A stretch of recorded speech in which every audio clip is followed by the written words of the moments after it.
Hello dear students. जैसा कि आप सभी को पता है 2025 का आगाज हो चुका है और इस साल की सबसे बड़ी जो पहली वैकेंसी है वो फेज 13 से शुरुआत हो रही है। उसके बाद में काउंटडाउन चलता जाएगा। सीजीएल, सीएचएसएल, सीपीओ, एमटीएस और इसी प्रकार सारी वैकेंसी जो है वो वन बाय वन पूरी होने वाली है।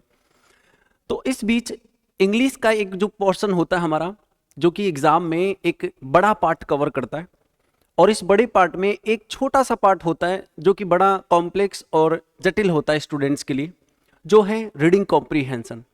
मैं मोस्टली देखता हूँ हिंदी मीडियम स्टूडेंट्स के साथ में सबसे बड़ी प्रॉब्लम आती है लैंग्वेज में, वो है लैंग्वेज अंडरस्टैंडिंग की, या एक ऐसे पार्ट की जहाँ जब अंडरस्टैंडिंग की बात आती है, मीनिंग की बात आती है, तो वो लोग उससे दूर भागने की कोशिश करते हैं क्योंकि उनकी रूटीन और आदत नहीं होती उस लैंग्वेज को पढ़ना।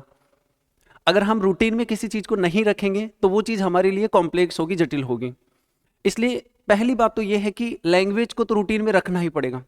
अब सबसे बड़ा सवाल उन बच्चों के लिए आता है जो हिंदी मीडियम और ग्रामीण क्षेत्र से बिलोंग करते हैं, उन बच्चों के लिए कि सर हम रूटीन में कैसे रख सकते हैं। देखिए, आप काफ़ी सारे वीडियोज आप देखते हो, यूट्यूब पर भी देखे होंगे आपने। काफ़ी लोग सलाह भी देते हैं कि आप न्यूज़पेपर पढ़िए, आप डेली रीडिंग कीजिए, आप गाने सुनिए अंग्रेजी में, आप मूवीज़ अंग्रेजी में देखिए। ये सब पॉसिबल हो नहीं पाएगा क्योंकि आप लोग इस चीज़ में रूटीन में नहीं डाल पाओगे, क्योंकि आपके सामने प्रॉब्लम आती है कि आपके सामने सब्जेक्ट्स काफ़ी सारे होते हैं। आपको ऐसा नहीं कि इंग्लिश को ही पढ़ना होता है, आपके सामने कई सारे सब्जेक्ट होते हैं जिनको साथ में लेकर के चलना होता है। उसी बीच एक इंग्लिश का भी पार्ट होता है जो कि बड़ा चैलेंजिंग होता है।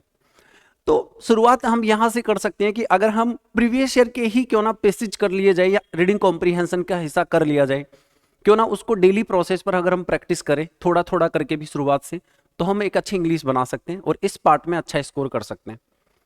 थोड़ा सा शुरुआत में चैलेंज आता है, लेकिन धीरे धीरे आप जैसे महीना, डेढ़ महीना, 2 महीने तक लगातार करेंगे तो ये भी श्योर है कि 2025 का आपका इस साल का जो सपना होगा एसएससी सीजीएल में, सीपीओ में या सीएचएसएल में इंग्लिश में अच्छा स्कोर करने का, ये पूरा हो जाएगा। देखिए, मैं बातें इसलिए बता रहा हूँ, मैं डायरेक्ट टॉपिक पर और टाइप पर भी जा सकता था, मैं इसलिए बता रहा हूँ क्योंकि ये उन बच्चों के लिए सबसे बड़ा क्रिटिकल पॉइंट होता है जो बच्चे इंग्लिश में लैंग्वेज के पार्ट को फेस करते हैं। देखिए, आप वोकेब अच्छा कर लेते हैं, ग्रामर भी आप अच्छा कर लेते हैं, फिर भी कहीं ना कहीं आपके सामने कॉम्प्रीहेंशन पार्ट जो कि प्रॉब्लम क्रिएट करता ही है। और कॉम्प्रीहेंशन में 3 बड़े पार्ट होते हैं, जिसमें सबसे बड़ा पार्ट होता है पैसेज, उसके बाद में आता है क्लोज टेस्ट और फिर आता है पीक्यूआरएस, जिसको पेरेंट्स जम्बल के नाम से हम बोला करते हैं। एसएससी सीजनल मोस्टली हर एग्जाम में क्वेश्चन आता है, चाहे एसएससी का कोई भी हो। तो उसी का एक बहुत इंपॉर्टेंट पार्ट जो कि रीडिंग कॉम्प्रीहेंशन का पार्ट है, आज हम उसके बारे में अध्ययन करने जा रहे हैं, स्टार्ट करने जा रहे हैं। तो क्या टिप्स एंड ट्रिक्स हो सकती है उस टॉपिक को सही करने की, इजी बनाने की, मैं वो भी आप लोगों के साथ शेयर करूंगा। और साथ में हम एक प्रैक्टिस पैसेज भी आज करने वाले, छोटा सा प्रैक्टिस पैसेज जो कि आपके पीवाईक्यू प्रीवियस ईयर एग्जाम में ही आया हुआ क्वेश्चन है, हम उस पर स्टार्ट करेंगे। तो रीडिंग कॉम्प्रीहेंशन जो कि मोस्टली सीजीएल, सीपीओ, मेंस और प्री दोनों में आता है। सीजीएल जैसे एग्जाम में तो फिर भी मेंस में आता है, और सीएचएसएल में भी मेंस में ये क्वेश्चन आता है। सीएचएसएल मेंस में 40 क्वेश्चन इंग्लिश के आते हैं, उसमें पैसेज के 2 क्वेश्चन पक्के आते हैं। सीजीएल में भी मेंस में 2 क्वेश्चन, जो मतलब 2 पैसेज आ गए, 2 क्वेश्चन का मतलब 2 पैसेज। सीपीओ प्री में भी आता है और मेंस में भी, जहां 200 क्वेश्चन इंग्लिश के आते हैं, तो आप मान के चलिए कम से कम 5 पैसेज आपसे ये मेंस में पूछता है और 1 पैसेज कम से कम प्री में देता है। इसका मतलब अगर ये कहा जाए कि इंपॉर्टेंस कितना है, तो देखो ये तो बहुत ज्यादा है, इंपॉर्टेंस तो काफी सारा है इस टॉपिक, मतलब इसको तो साथ लेकर चलना ही पड़ेगा। और इससे ओवरऑल फायदा होगा कि वोकेब भी आपका क्लियर होगा। देखिए, आज मैं जो आपके लिए पैसेज लेकर चल रहा हूँ काफी बड़ा पैसेज है, लग रहा आपको ऐसा है कि बहुत बड़ा भी होगा, और है भी, ऑब्वियस सी बात है क्योंकि आपके एग्जाम का है। तो अब एग्जाम का है तो देखिए पढ़ना तो हमें इसको पड़ेगा। अब तरीका क्या हो सकता है कि सर इसको हम कैसे इजी बना सकें। अब उन बच्चों के लिए जिनका रूटीन नहीं है इसको डेली बेस पर करना, तो पहली बात तो देखो कि इसको रूटीन बनाना पड़ेगा आप लोगों को। आप ये सोचते हो कि इंस्टेंट आप एक बार में डायरेक्ट आप पैसेज देखोगे और एक बार में आप सॉर्ट आउट कर जाओगे, ऐसा हो भी नहीं सकता, बिल्कुल भी नहीं होता। इसके लिए आपको एक लंबी प्रैक्टिस, मतलब खूब सारे पैसेज साथ में करने पड़ेंगे। अब मैं 2 चीजें आपको बताऊंगा, उसके बाद में हम सीधे इसके ऊपर आ जाएंगे। देखो, 2 तरीके होते हैं, या तो आप पहले थोड़ा सा क्वेश्चन को भी एक हल्का रीडिंग के बेस पर आप देख सकते हैं कि क्वेश्चंस को एक बार आपने मान लिए चलिए कि गो थ्रू आपने कर लिया कि क्वेश्चंस किस पैटर्न और किस स्टाइल में पूछ रहा है। जैसे आप देखोगे पहला क्वेश्चन आप थोड़ा सा स्टाइल चेक कर लेते हैं, तो ये पूछना चाह रहे हैं कि मेनली पैसेज है किसके ऊपर, भाई एब्रोड जाना है हर स्टूडेंट्स को, या फिर अमेरिका जाने की बात हो रही है, एनरोल फॉरेन यूनिवर्सिटीज में बात हो रही है, इमिग्रेशन इंडियन, यूके, यूएस, कुछ इस प्रकार से। एक बार मोटा मोटा आपने क्वेश्चन देख लिए, यहाँ एक फिगरेटिव नंबर दे दिया, तो ये तो बहुत आसान हो जाता है आपके लिए कि जब 2019 लिखा हुआ है या फिगर दे दिए, तो ये वाला क्वेश्चन तो बहुत आसान हो गया कि आप जल्दी से पैसेज में फिगर जहां दे रखा है 2019 वहीं पर आसपास आपको अपना आंसर मिल जाएगा, इसमें कोई दिक्कत नहीं।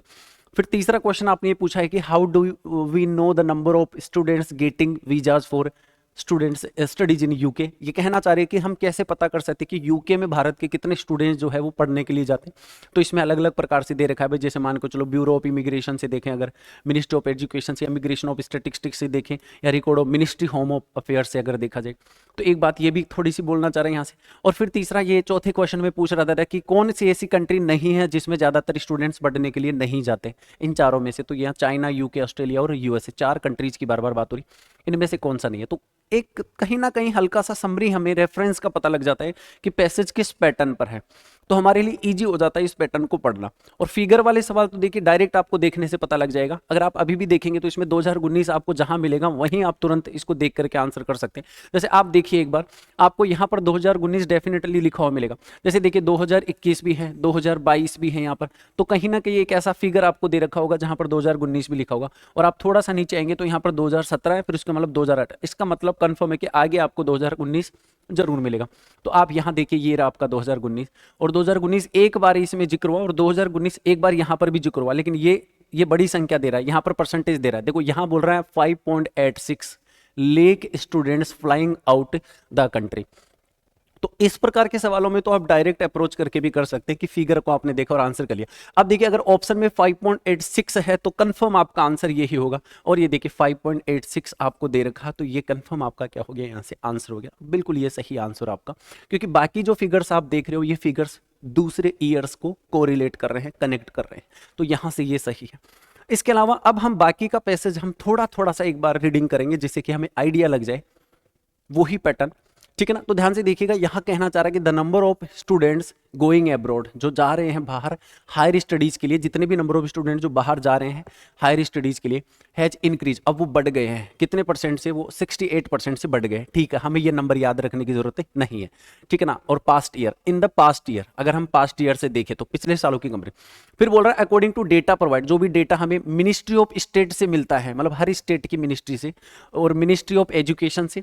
फिर बोल रहा है सुभाष सरकार, जिसका नाम हमने दे दिया, as per the data provided by him the Lok Sabha. अब लोकसभा में भी डेटा डाला गया है कि number of Indian enrolled in foreign universities, देखिए ये यूनिवर्सिटीज है, तो जो भी फॉरेन यूनिवर्सिटीज में नंबर ऑफ डेटा एनरोल किया गया वो बढ़ गया है। मतलब अब वो 4.4% से कितना बढ़ गया, 2021 में इतना बढ़ गया 75 लाख। ये परसेंटेज की वैल्यू यहाँ पर आपको लाखों में बता दी गई है, जो 2022 तक इतना बढ़ा है। मतलब अब ये कह रहा है कि he clarify that while the Bureau of Immigration, ध्यान से देखिएगा, Bureau of Immigration and home, Ministry of Home Affairs maintain departure, ये सारा मेंटेन, डिपार्चर करने का मेंटेन कौन करते हैं, ये दोनों डिपार्चर मेंटेन करते हैं।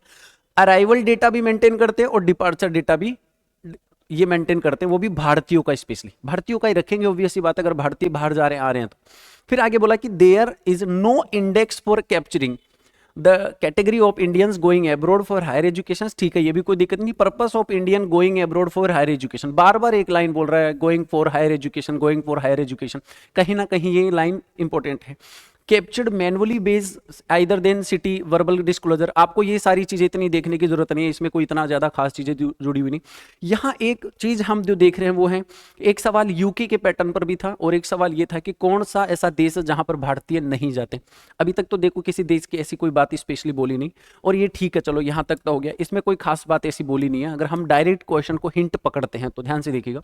फिर यहाँ बोल रहा है आगे जाकर के कि ठीक है 2019 में इतने सारे स्टूडेंट जो है वो फ्लाइंग करके बाहर कंट्री में।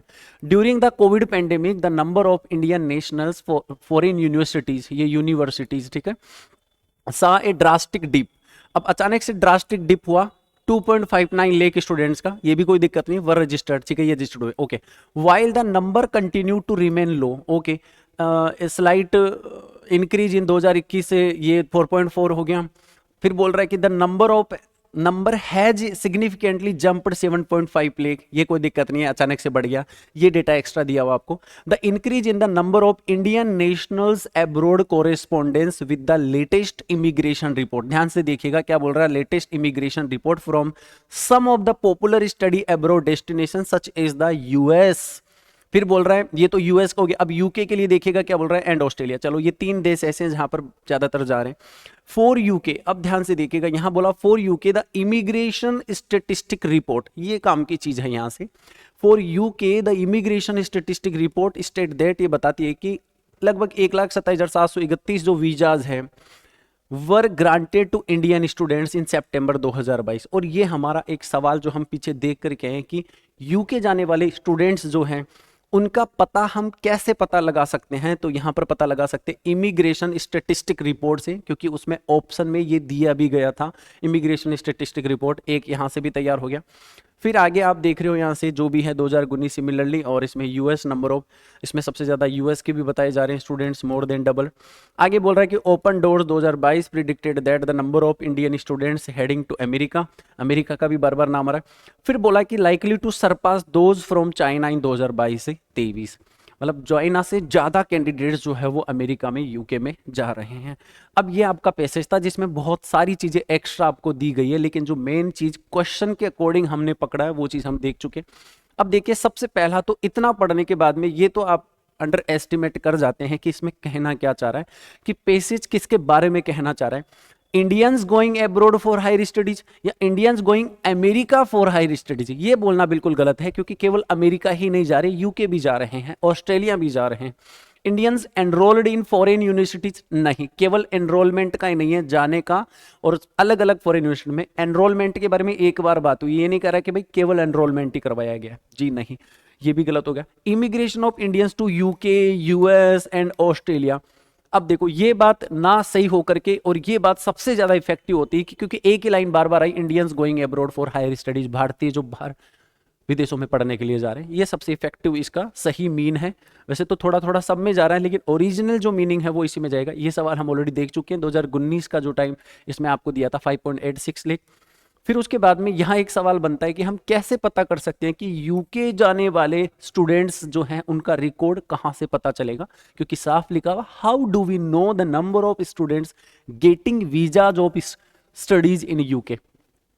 तो ब्यूरो ऑफ इमिग्रेशन बिल्कुल नहीं, मिनिस्ट्री ऑफ एजुकेशन बिल्कुल नहीं। यहां पर बात हो रही है इमिग्रेशन स्टेटिस्टिक रिपोर्ट। मैं आपको फिर एक बार इसको मैच करवा देता हूं कि ये बात कहां लिखी हुई है। आप देखिए यहां पर लिखा for the UK immigration statistic report, सामने क्लियरली यहां पर लिखी हुई, और ये बताती है कि इतने इतने वीजा जो है वो ग्रांटेड हुए हैं भारतीय स्टूडेंट्स को सितंबर 2022 में। और इसी का एक लास्ट सवाल ही बोल रहा है कि which of the following countries not very popular with Indian students for studies. देखो यूके है, ऑस्ट्रेलिया है, यूएसए, लेकिन चाइना नहीं है। ये बात इसमें एक बार जिक्र हुई है लास्ट में चाइना की, कि उससे भी ज्यादा स्टूडेंट अदर यूनिवर्सिटीज में पढ़ने जा रहे हैं। तो डियर ये आपका एक पैसेज था, छोटा सा पैसेज है जो कि प्रीवियस ईयर का ही है। देखिए इसमें हमने मेनली ये जानने की है एक्स्ट्रा कंटेंट को ना पढ़ते हुए कि हमें केवल जो क्वेश्चन पूछना चाह रहा है हमें वो ही पढ़ना है। देखिए दो प्रकार के पैसेज होते हैं, सीन होता है, एक अनसीन होता है। यह सीन कैटेगरी का ही पैसेज था जिसको आसानी से किया जा सकता है, कोरिलेट करके, पढ़ करके या लिंक करके किया जा सकता है। तो इस प्रकार के और भी वीडियोज हम करने वाले हैं जो कि प्रीवियस ईयर के होंगे, और ये सारे पेसेज हम 1 बाय 1 करने वाले हैं इसी क्लास के दौरान। तो आपकी एक हैबिट इससे बनेगी। देखो करना आपको खुद को पड़ेगा, प्रैक्टिस आपको स्वयं से करना पड़ेगा, लेकिन आपको ये पता चल जाएगा कि हमें क्या पढ़ना होता है, क्या छोड़ना होता है, क्योंकि एक लिमिटेड टाइम हमें एग्जाम के दौरान मिलता है। उस ड्यूरेशन में हमें इस क्वेश्चन को अटेम्प्ट करना होता है, मैक्सिमम क्वेश्चन सही करना होता है। चलिए आज के लिए मैं इतना ही रखूंगा। थैंक यू वेरी मच आज के लिए।